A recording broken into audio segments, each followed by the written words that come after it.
right, guys, as you can probably tell, the snowstorm is upon us. And I'm gonna do some science for the world. The texture of the snow is like little pellets of ice, you see? And in the name of science, I'm gonna try it for us to see how it tastes. I'm just gonna...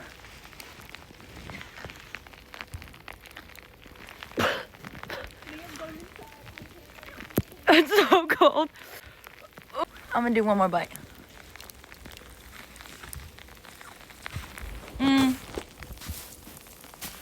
Definitely really crunchy.